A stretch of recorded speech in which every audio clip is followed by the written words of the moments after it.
Welcome to Mediocre Gaming, and today we're playing Deep Rock Galactic.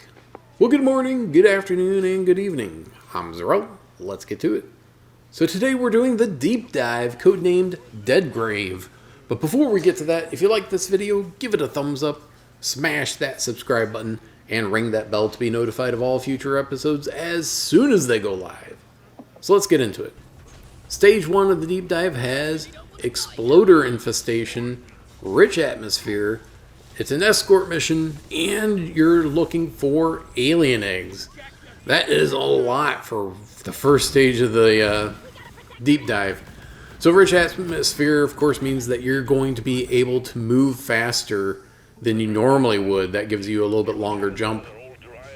However, the enemies also will be moving faster as well. Exploder Infestation means you're going to be keeping your eyes open for more exploders as they'll be popping up every couple of minutes.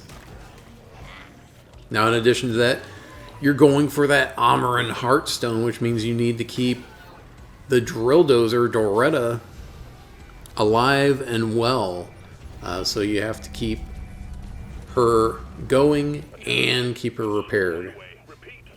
And alien eggs.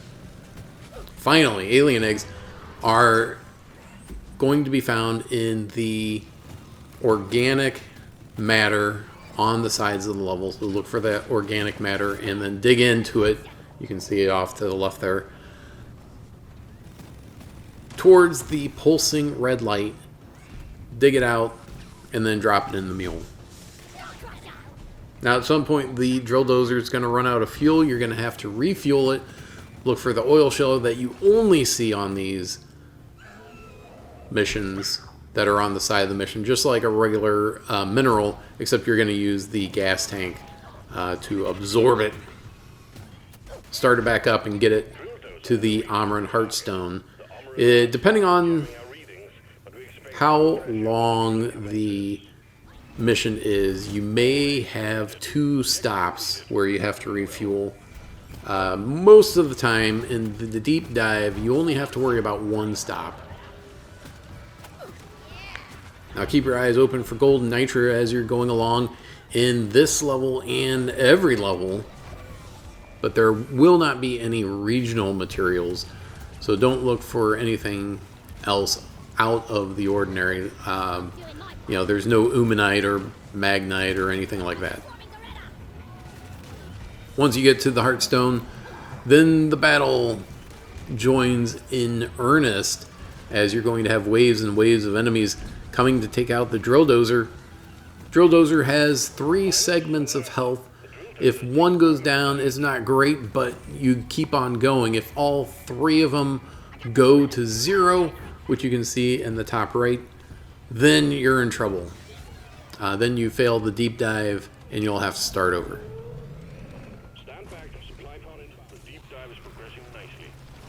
Now the Heartstone is a 4-phase event where you have something a little bit different each time. Brings new terrors each phase that you have to deal with. So you'll have to adjust your strategy slightly for each phase. Just understand that you're going to have more enemies and different types of attacks that you'll have to deal with. Now once you have all of the alien eggs and the Heartstone strapped to the mule, call in the drop pod and make your way out. Now this is a good time to point out that the deep dive is a 3-stage raid-like environment where you can play by yourself with your buddy Bosco or with up to 3 other players, either pre-made or match-made. As soon as you have 1 dwarf promoted, you can start playing the deep dive, and you should be able to do so successfully as soon as you have that promotion. It'll be a little bit harder for you not having all the perks leveled up, etc., but it's completely doable by yourself or with other people. Alright, so that's it for stage number 1. Moving on to stage number 2. Nice work once again. Diving to the next stage. The mule's been successfully retrieved. Make it snappy, team. The drop pod won't hang around forever.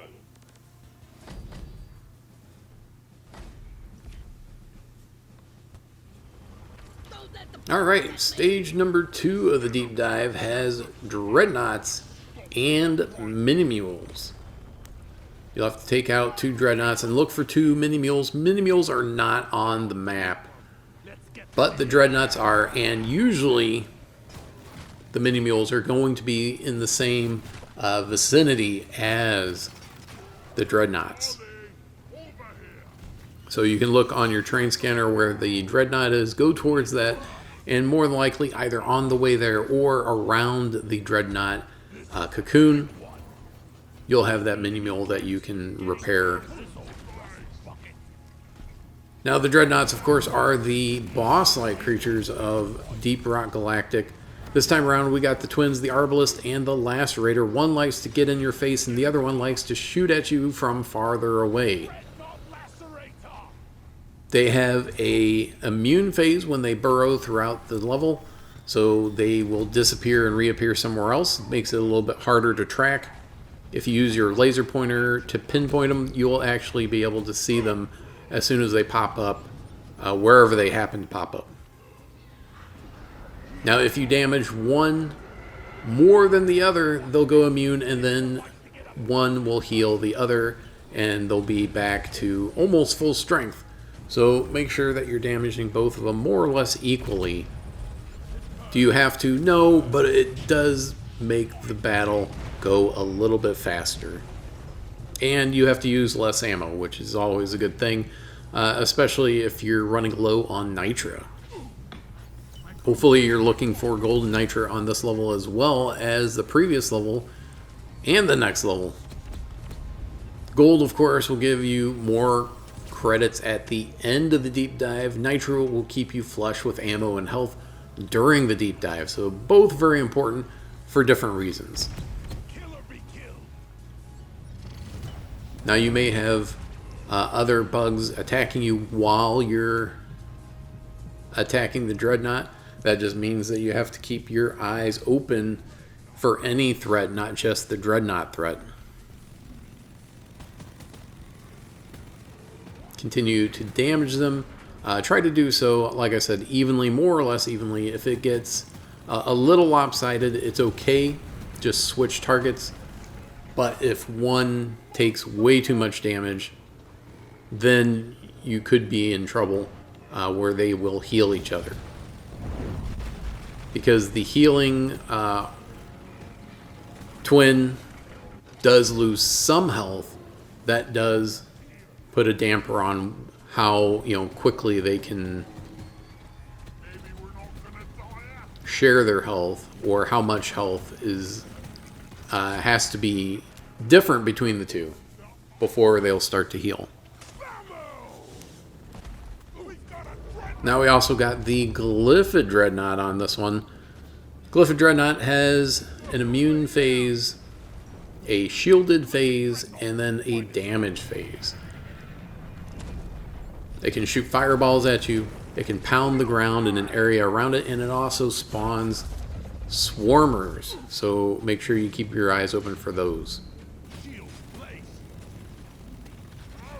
And it's only vulnerable on the back side of it, that orange bit that it has on the back. Once you get to the damage phase, do damage as quickly as possible before it goes immune, and then the shield will come back, and then you'll have to rinse and repeat and just keep on going. If you have a good area where you can attack them, that is far and away the best strategy to have. If you have a nice open area where you can kind of keep an eye on them, one person can kind of be the bait, the other team members, depending on how many people you have on your team, can do the damage. So it's always better if you have a team of 4 to have one person who's the bait, who's running away from them, and then the other 3 are behind the Glyphid Dreadnought doing damage. If you're doing the deep dive solo, it will be more difficult because you're going to be needing to get around the Glyph Dreadnought to attack it. So depending on what job class you are, it could change how you approach attacking this particular Dreadnought or any Dreadnought. The twins, the Lacerator and Arbalist, at least you can shoot from any direction and they'll take damage. The Hive Guard and the Glyphid Dreadnought, you can only attack from behind. So keep that in mind as you find out whatever Dreadnoughts that you particularly have in your deep dive.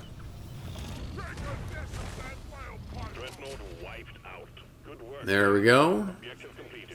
Once you have both Dreadnoughts taken care of and both mini mules repaired, then you can call in the drop pod and make your way out. Now this is a good time to point out that depending on what job you have could change how you get to the drop pod. Scouts can usually zip along on with their grappling hook relatively quickly, more or less along the path that the mule will take, whereas someone like the driller can make a tunnel that is more or less a direct route from where you are to where the drop pod is. Now this is also a good time to point out that everything carries over from one stage to the next in the deep dive. That includes your health, your ammo, traversal tools, everything including what's in your pockets. So if you have gold or nitro that you didn't have a chance to drop into the mule, or things are getting a little hairy around the drop pod, you can go ahead and get in the drop pod and then just drop it in the mule or the rig, whatever it happens to be, on the next stage. Now, in stage 3, you'll want to go ahead and drop everything into the drop pod before you make your way out. So that's it for stage number 2. Moving on to stage number 3. The mule has docked, initiating launch sequence. Close call as always. New depth await.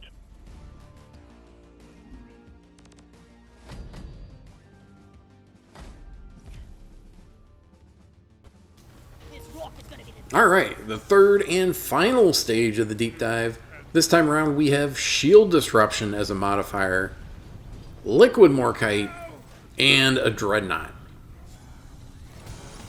So Shield Disruption simply means you have no shields on this particular stage, so all damage comes directly off your health. That makes it very difficult fighting a Dreadnought. Every little attack is going to be taking chunks off of your health, so you just get lower and lower and lower. Make sure that you're keeping your eyes open for red sugar. And hopefully you've got a nice supply of nitro that you can call in resupplies that you can use for health.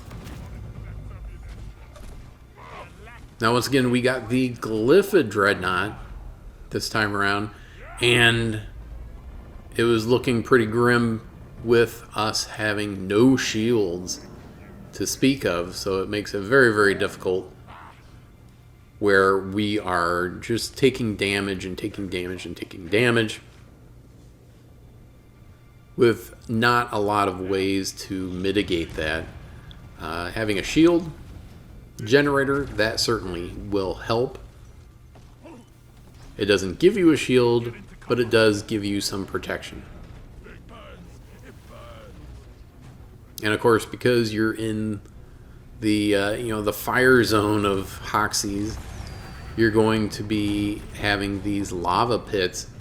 If you have a driller, those satchel chargers are going to leave magma or lava right on the ground wherever it blows up. So it can sometimes be more of a hindrance than a help. Just do damage as quickly as possible when you have that damage phase open, so that you're saving some ammo and reducing the total time that you're fighting the Dreadnought. Because the more time that you're fighting the Dreadnought, the more opportunity he has for taking you out. So do damage as quickly as possible to get to the damage phase, and then pile on the damage so that you can take him out quickly. Now once you have the Dreadnought taken care of and all the liquid Morkite pumped, it's time to send that rig into orbit and make your way out. It will take about a minute before the drop pod shows up.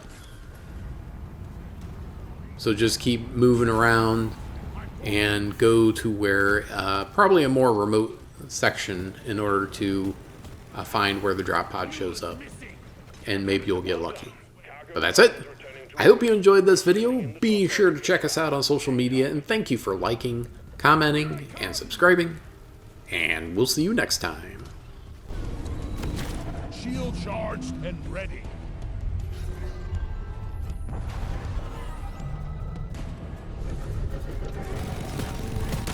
Here, have a bullet in the face.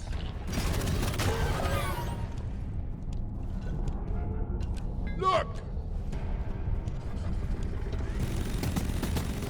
Drop pod departing in T-minus 3 minutes. Ooh. Shield up.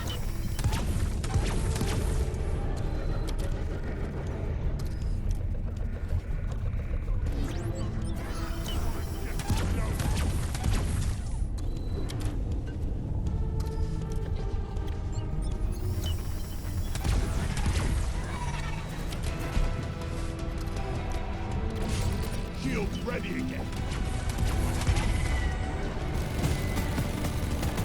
See you later, detonator. Steve gave his life for me. Thank you, Steve. Here, get into cover.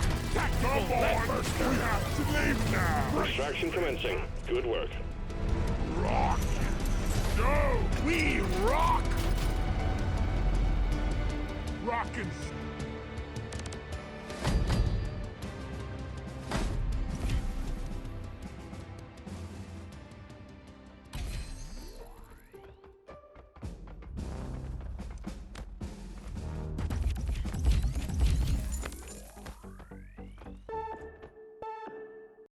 PlayStation